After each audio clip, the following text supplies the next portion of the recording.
So let's start this new lesson, and this lesson and the next lesson will be about a very interesting subject, that is neuropersonality. We will enter with this subject in the very core of psychosomatic diseases and the clinical aspect of it. And there is a an incredible full references, scientific article about all these subjects that we will not explore to you, but if you want, then you can go through the text and is available on the internet, so you can get more information if you really like it. So the first part of this central role of the 7 emotional systems in psychosomatic health and human evolution. Let's start from the beginning. We already saw Jack Pansep, the neuroscientist that discovered the brain 7 main emotional systems. And those are the systems: rage, fear, basic body pleasure, lust, sex on the lower part of the brain, and then passion, play, dreamlike, care, love, and grief, panic on the mammalian brain. This is the cover of one very famous film of Walt Disney, that is Inside Out, and this is representing the whole theory of emotion. Basically, there are 5 emotions. Somebody says more, 6 or 7, but doesn't really matter. Anger, disgust, joy and love, fear and sadness. And they are moving the basic, let's say, energy of inside the brain that moves, the platform that moves everything in our body and life. But something is missing in this theory.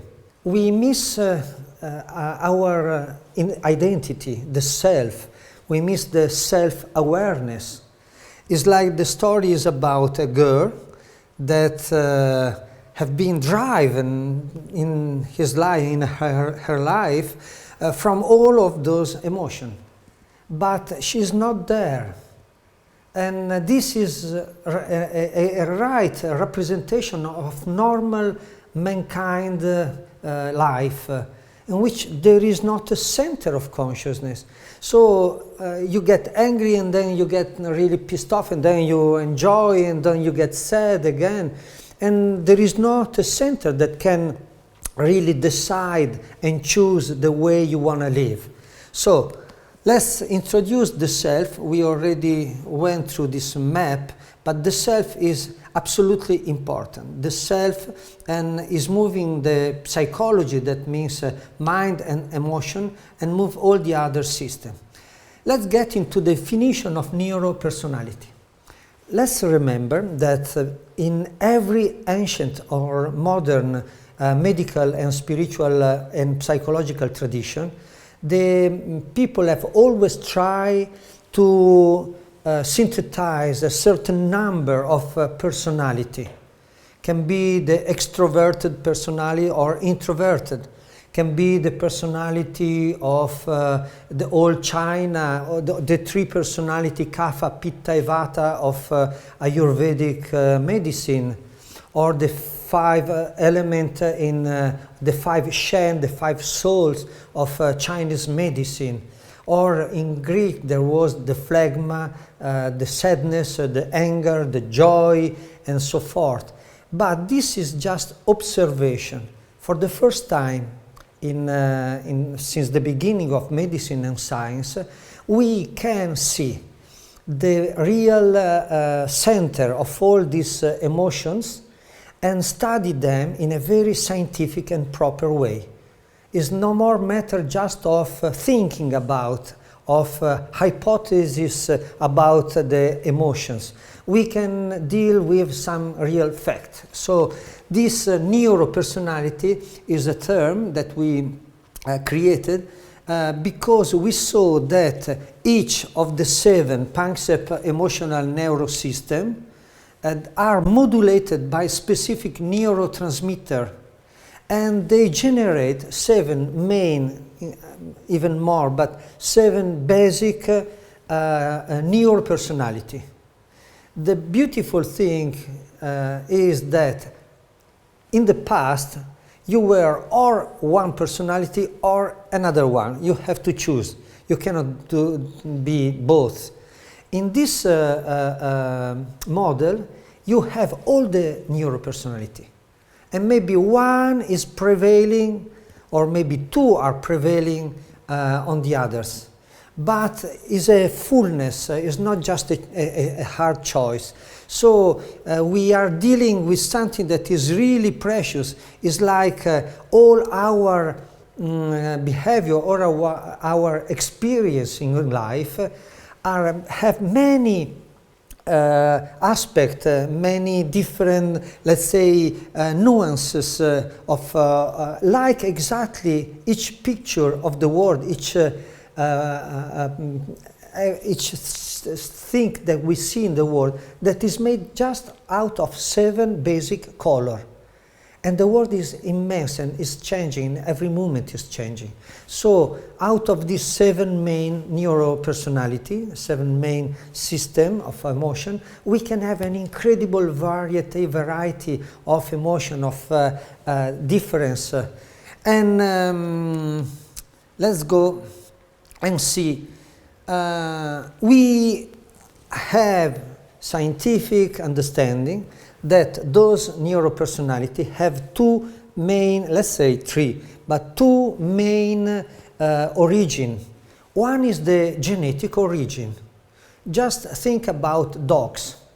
Dogs are animals that have been selected because some kind of dog is a dog for fighting, is a dog that can help you to sustain and when you have a kind of fear. Some other dogs are chosen because they are so loving and helpful, like Labrador, like Golden Retriever. Some dogs are really sweet. They don't like much to play. They like to lie down with some human being on the sofa and just be quiet. Some other dogs are selected because they were like the dog for sheep's control, that are moving the whole day, very intelligent, very playful. Some dogs are really intelligent. They can help people who cannot see. So they have an incredible capacity to understand. We, like dogs, have all those different neuropersonality. And we can see that this is a genetic stuff. It's like one dog is come out of a certain race and is always like strong or thin like a Chihuahua. We can change.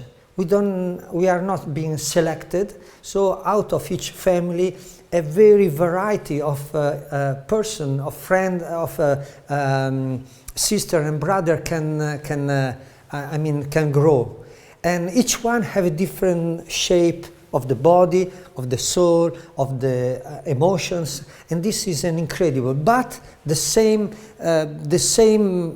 basic genetic component that is a fixed one, you cannot change your body structure, can be adapted to to the environment. So maybe you have a very strong body, but you have grown in a family that was beating you, so you get really introverted and really fearful because somebody was really doing something very bad on you. Or on the contrary, you can take maybe a person that is very sweet and loving, and then through war or through very bad experience of life become very aggressive and very straight. So one side is fixed, the genetic, the other is the normal psychological conditioning, life. And the most important thing is just to consider that each of those neuropersonality have his own qualities, good quality, and resistance. And all those different neuropersonality can get sick for certain specific diseases and can be healed through specific ways. So a good psychosomatic medicine for doctor, for psychology, for educator, teachers, need to understand the nature of people and to follow them and to help them to grow in the better way and to balance their own, let's say, bad pathological effects. Those 7 systems are real psychosomatic systems. So each of those have a physiological, behavioral answer, like a reaction that is coming from the reptilian brain. Every of those emotional have an emotional reaction and a cognitive reaction. So each neuropersonality is really a psychosomatic, complete, whole system. And let's see something about the definition of disorder, of blockage of those neuropersonality, or in general of psychosomatic diseases. We define a psychosomatic disorder or blockage, some problem, some sickness that is happening simultaneously on the body, on the emotional and on the psychological aspect. Basically, we discovered that emotion represent the main cause of all psychosomatic disorder. The main means at least 90% of the problem are happening because there is an imbalancement between emotion, or too activated or underactivated. The psychosomatic disorder are caused by imbalance or low activation or overactivation of one of the function of one of the emotional system. There is always under this kind of blockage or disorder a kind of conflict. It's like a person is really alive, now wants to play and have the playful system really activated, and he is living maybe in a very narrow mind family or in a very rigid society. So this kind of person will be inhibited on his own natural emotional background. So each disorder is coming out of conflict, usually because the physical instinct and or emotional or psychological. How we discover that a person is have a psychosomatic blockage? Because he loses the pleasure of living. He loses the meaning of life. In Japan they call it ikigai. Ikigai means the sense that the life is worth to be lived. And it's like, it doesn't matter if I'm really happy or I'm sad or there is some diseases. Life is life. There is an inner sense of that.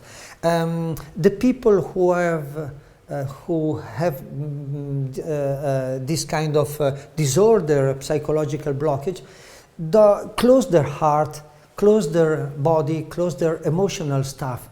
So they become with no ikigai, no pleasure, no meaning.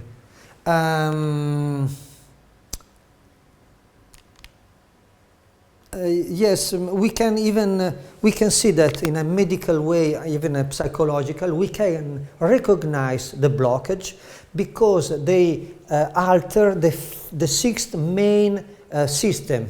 They alter the nervous system, so the person is too activated or underactivated. The breathing, so instead of the normal functional breathing, there is too much breath or too less breathing. The breathing is too close.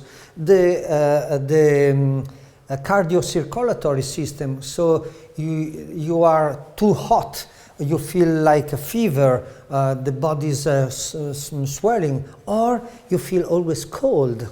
And the muscular system is like or too tense or too collapsed.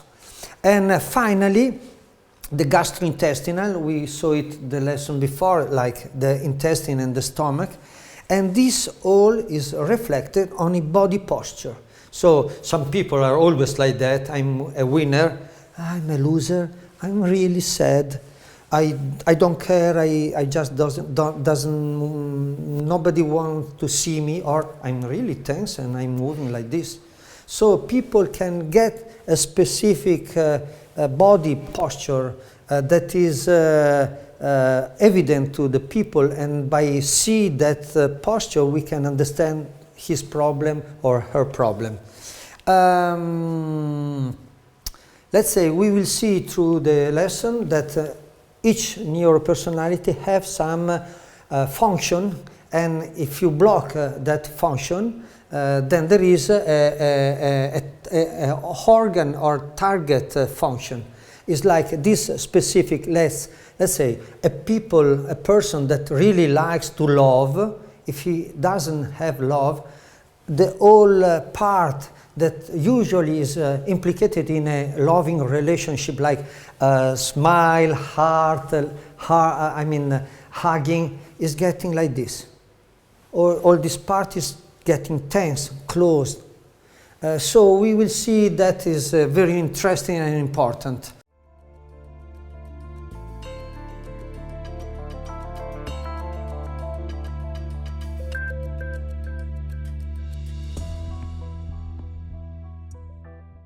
So let's see the map in a very precise way. So we remember that we already said that this part of the map is under the passive system, the relaxation of the parasympathetic system. This part is the part that contains all the emotional system in the brain and in the neocortex, and the hormones and neurotransmitter that are activating the strong and active sympathetic system. In this part, we saw that we have shown the system that are basically under the reptilian, the more ancient region of the brain. In this part, the green, the mammalian, the emotional, the relational emotions, and in this part the two hemispheres of the upper brain that are leading to science and arts and all this rational or intuitive understanding of life. When the whole system are in a way balanced, they are functional. So when is the time to get to have fear, maybe there is some real danger, then fear can be really helpful. If there is a time in which maybe I get some aggressive situation, then I can defend myself. There is the time for sex, there is the time for relaxation. So each of those systems, when they are harmonic to each other, are the base ground of health, of a global psychosomatic state of well-being. If they are not, and when they are in harmony, the self is at the center. So the self is me, and I live my life in all the colors, all the shape, all the movement of life. And in each moment, I'm functional to that moment. And sometimes somebody is dying and I'm crying, and this is the right moment to cry, or whatever it is. So not just good moment, even bad moments. But many times the people are not being recognized as a self, as a real deep love and understanding, or they have been get into too much fear, or too much aggressivity, or too much affectivity, some hyper attentive mothers, or too much play. So they get out of this, and this second rings, this second sphere, is the sphere of the neuropersonality that are getting rigid, not functional. And so a person is not getting upset in certain moment. He or she is getting always upset. He's getting always too dominant, strong, reactive, or too much passive, insecure, close, or too much ambitious or playful, or too much passive, timid, shy, or too much rigid in the mind. So the third, out of this second ring, the people can go even more on the pathological path, getting away from the self, losing the self. He loses control, he loses his mind, he loses himself. And then here we have the pathological, psychiatric problems. So let's go through the first basic information and system about the body and the reptilian brain. First of all, the body pleasure system. That should be our background. We should feel in each moment of life just to enjoy life as it is. This is modulated by serotonin that is secreted in connection with physical pleasure, like when we eat, food, sleep, sex, physical strength, sports, relaxation. When you work even hard, maybe you do a game and you are really engaged and you just you breathe, you make a lot of effort, but it's really good, you feel fantastic there. So serotonin is there. If you just run with your headphone, not feeling the body pleasure, you don't produce serotonin. There is a lot of physical effort and no serotonin at all.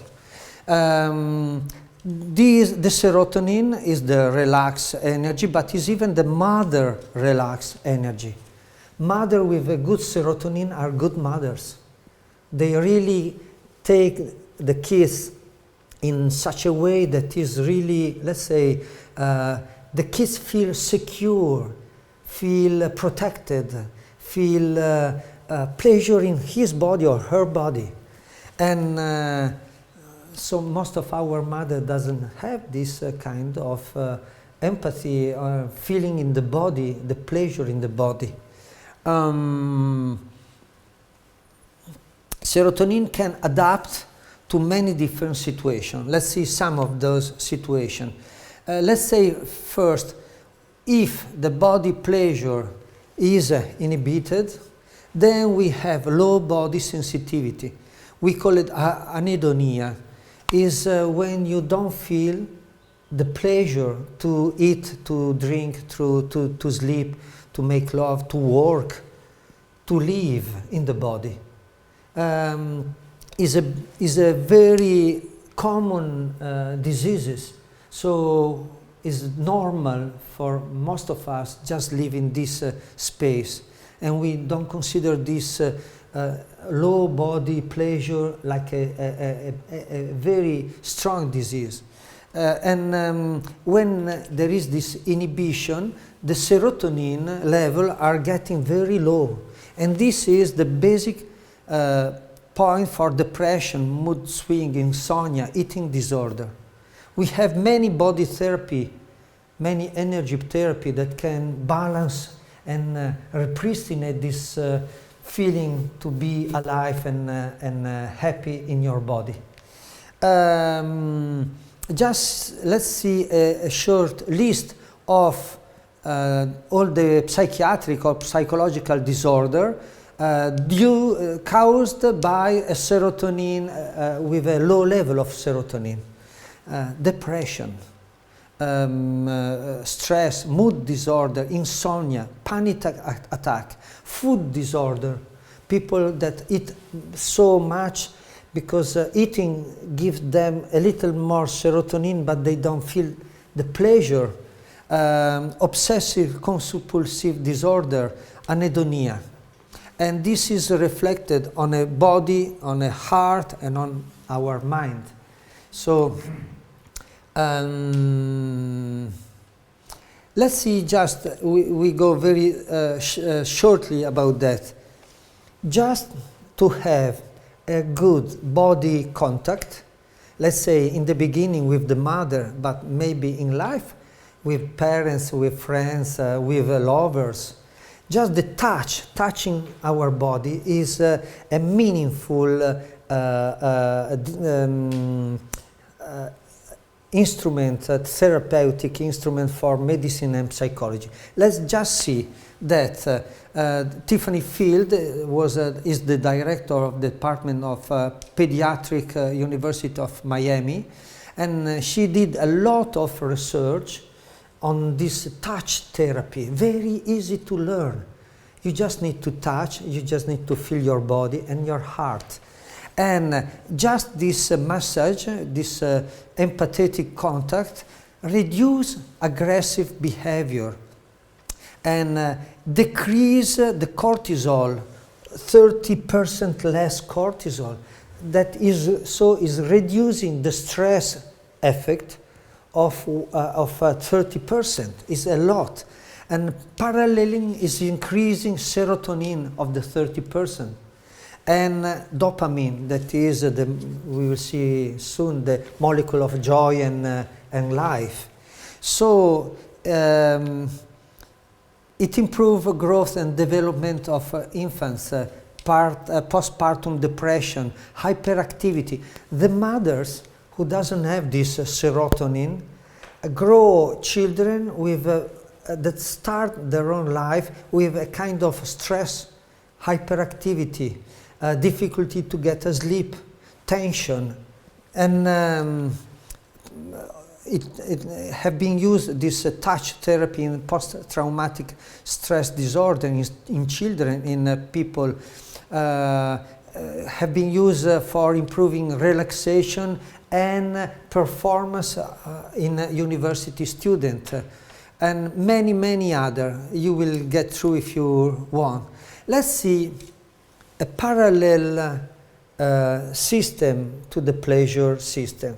That is the fear submission system. Panksepp discovered this system that is a very basic system. The fear system is an alarm system. Every time an animal or a human being is feeling to be in danger or feel pain or aggression or anything, then amygdala is activating the axis, the stress axis, and is activating the fear system. The fear system is basically, we can see these two dogs. This is full of power and anger and testosterone, and the other one of fear, submission. And this is happening between many social animals, like wolves, but many times it happens between men and women. And is a very ancient, the fear system, way of protecting yourself. And of course, this animal or people, if they stay too much time in the fear system, they become fear people. So the fear becomes a rigid, dysfunctional structure of neuropersonality. And this is leading to terrific situation as far as psychosomatic is concerned, psychological and medical. The cortisol neuropersonality create this process. The fear is creating this problem, this reaction of harm avoidance. So when people get too much into this stress, fear, they get a low testosterone. Testosterone means anger, reactivity, so they don't react.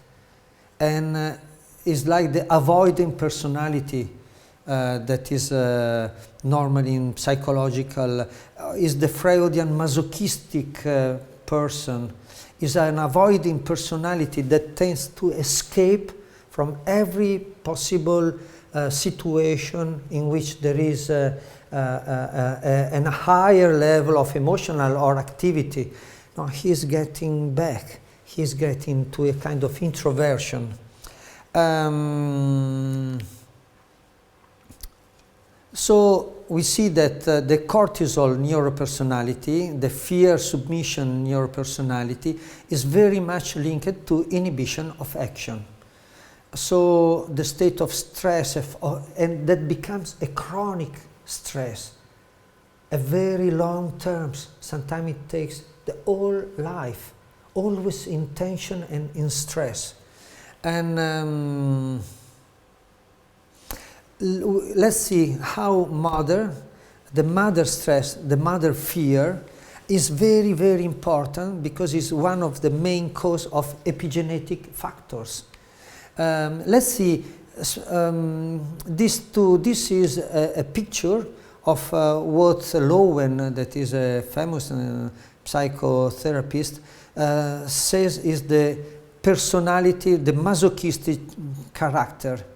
And this is exactly the same shape, is a person with Cushing syndrome, that is a syndrome in which a tumor in the adrenal gland secrete too much cortisol. So this is coming like this because he is a fearful person, this one because have a disease. So one is a genetic cause, one is another reason. This kind of people have many tension. There is an armor, there is a defense in the body and in the tension, with much digestive block. The chest is always rigid, doesn't breathe, low amplitude of the breath. Sometimes they don't look inside your eyes, they are always like looking down. That is a submission attitude.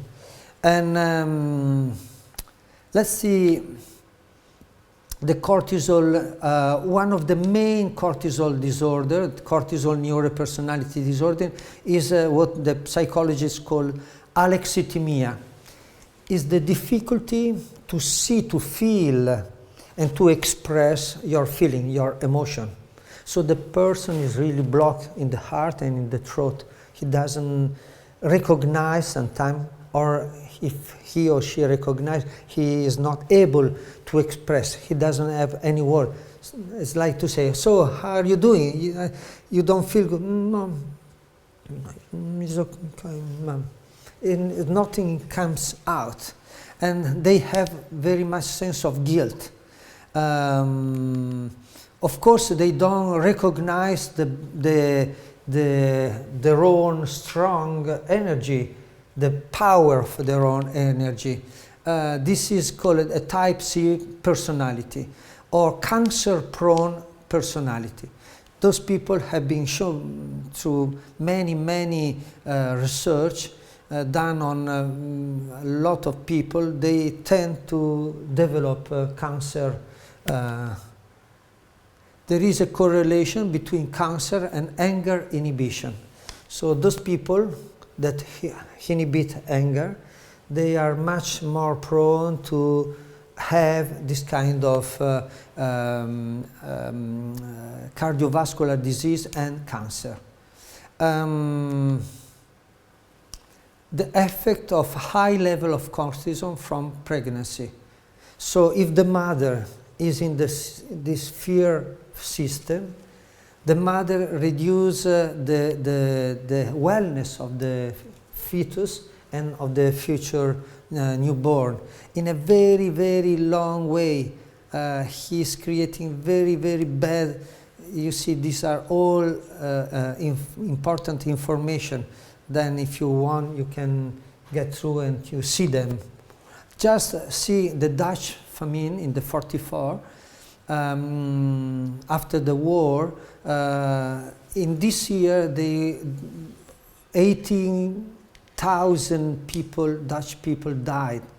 And the epidemiologists have shown that the children that have been grown and born in this time have a lot increased the risk of obesity, hypertension, diabetes, psychiatric disorder, schizophrenia, and depression.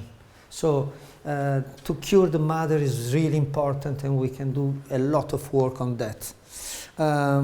Yes, I mean, this on the contrary, when you do meditation or mindfulness, then you change in positive your mood, and if you are a mother, you change the mood of your fetus and of the newborn. So we can really change the direction from fear to a different kind of life and vision. The fear is something, before to go into the experience of direct experience, let's say a few more words, because fear have been the basic emotion from the human history. Human history is basically the history of wars or conflict, of this in incredible sufferance and pain in so many human beings. No laws, no democracy, no education, no human rights. And even now that we have a chart of human rights, then many nations doesn't apply that, doesn't recognize that. So we have an old memory of fear, and the fear is getting close. Takes our body, mind, emotion and heart close in reaction, in a very suspect way. And we can really change this old pattern. We can really change the vision. And when there is the time to have fear, then we will have fear and we'll try to escape or to do something. But it's really not necessary to live in this space. This is a big, important situation. So let's try to see the fear in our body and the block. We go a little deeper than in the last experience we did, the last session. And so let's go for it.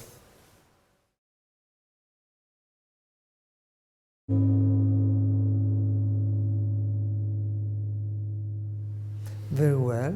So now let's get into an inner space and let's explore all the information we said before inside ourselves, in our direct experience.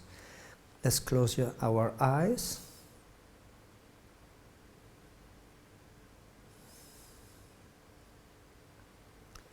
And gently feel your body breathing.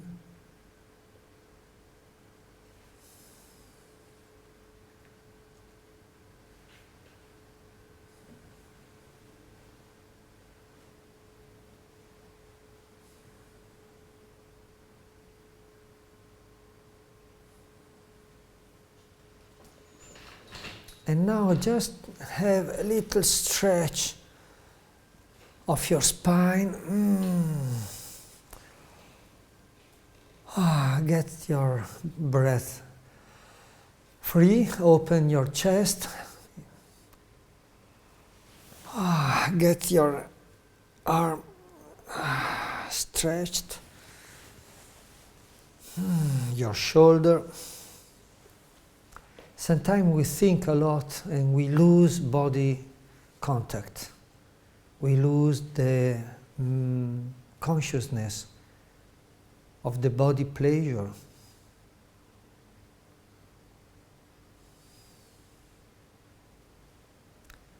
So we study the body pleasure and the fear system. Let's feel a little more the pleasure of the body. And just remember that if there is no air, or if the air is polluted, or there is something wrong in it, or if someone is closing your mouth and your nose, in 5 minutes we die. Air is a very precious element. Feel the air as a stream of gas, of energy, coming in, getting out, and feel the pleasure of breathing. It's a subtle pleasure. It's not like eating an ice cream. It's very subtle, but it's continuing the whole life.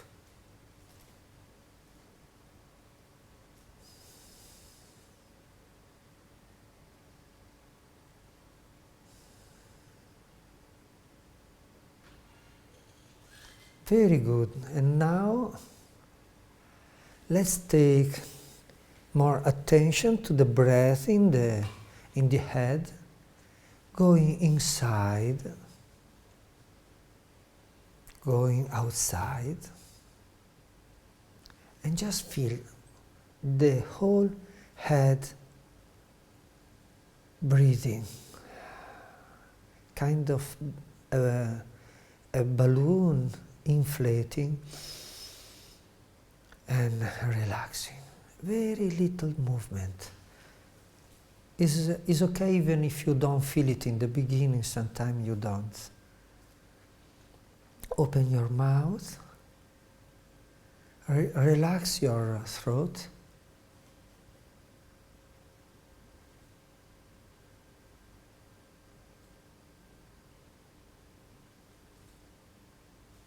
Open your chest and feel the breath in the chest, in the heart.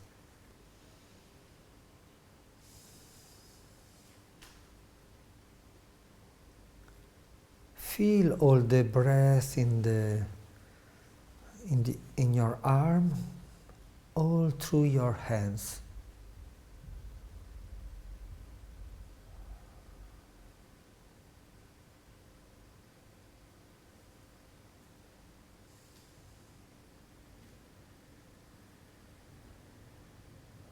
And now, just feel your belly breathing.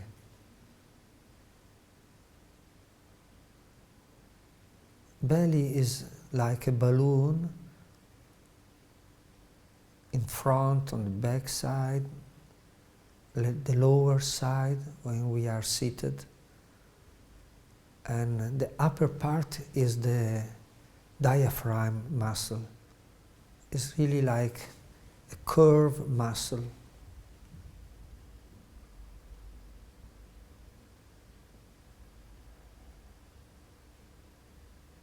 And it's so simple just to feel the breath in your belly.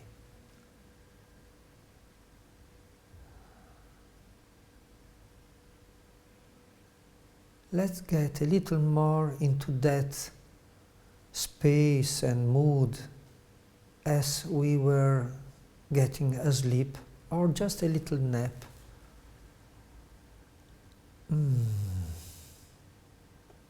No need to control.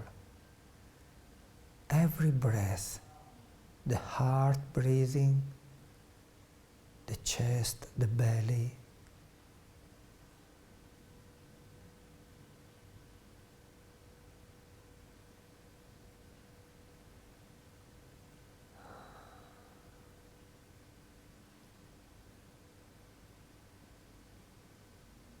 And just lose all tensions, the muscle, the spine, the legs,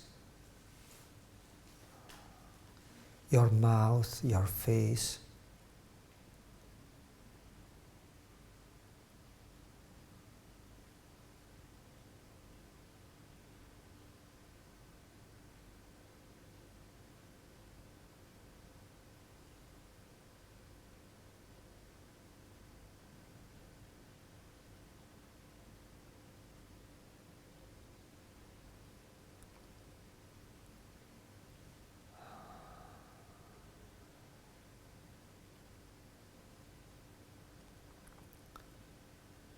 let's imagine that we could live in this harmonious way.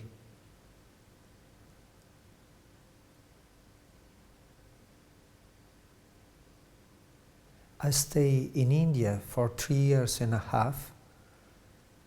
and I saw hundreds, thousands of people in the country, in poor villages, just living like that, in a very poor but relaxed way, with the heart open, no stress, simple life.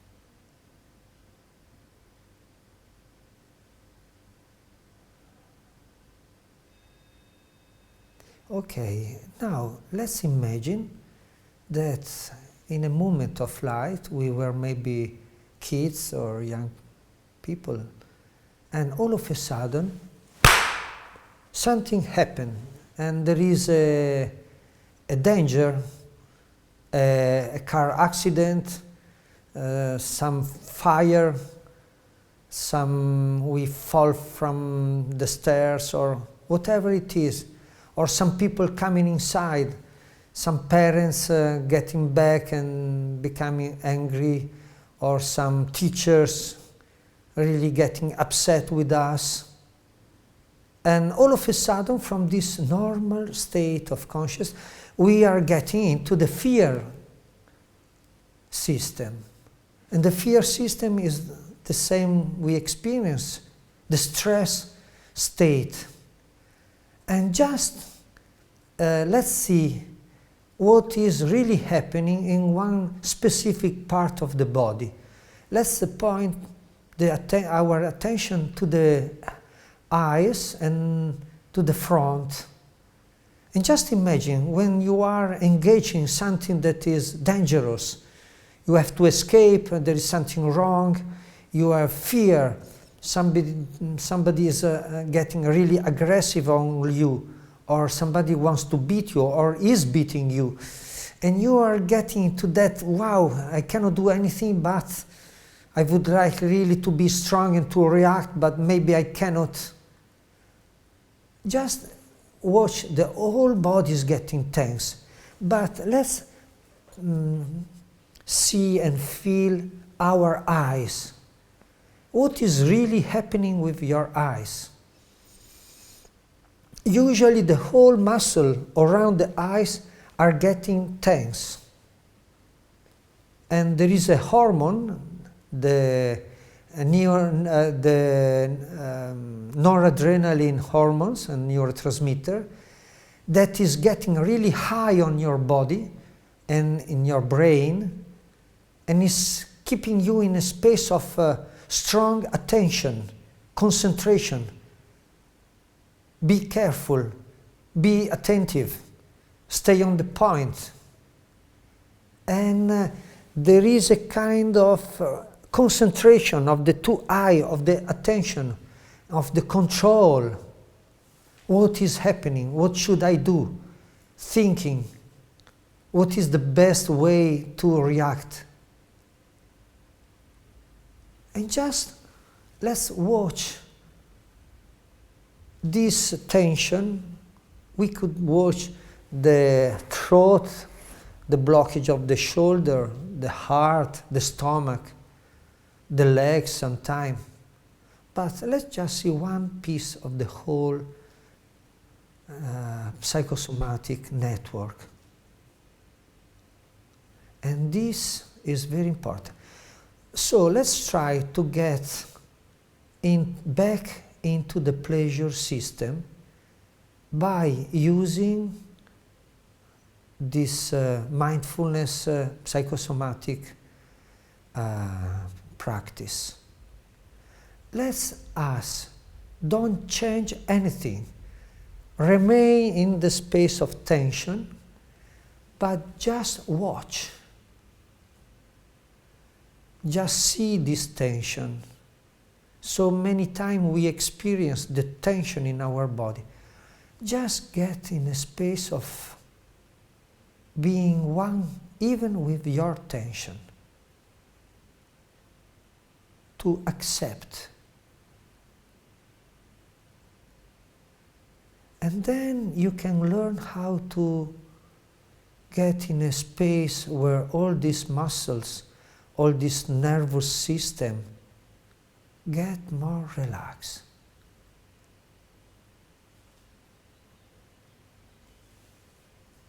Feel your whole body breathing. Wow. And learn how to get into the problem and to get in a space where the problem can be solved, can be released.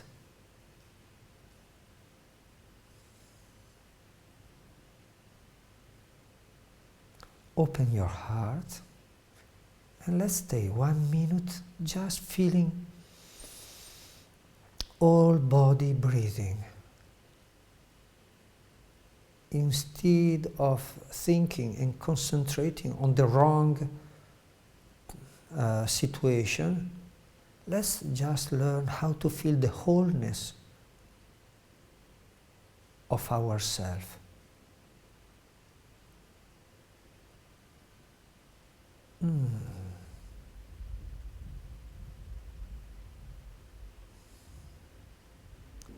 And try to learn how to feel your chest more open and your space inside your heart breathing normally, gently.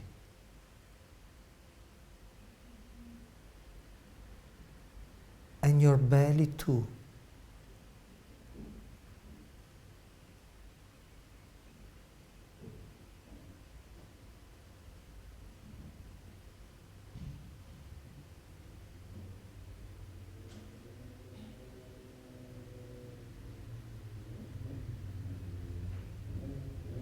And this kind of situation, when we are in the fear, let's remember that the old paradigm is based on control and fear. One person, the emperor, the king, the president, but most of the time were a dictator, was commanding, judging, ruling so many people that were in a fear. And we do something like that in our mind too. Let's change the pattern. Let's create another pattern in ourselves. And from the fear system, let's go back to the pleasure, body pleasure system.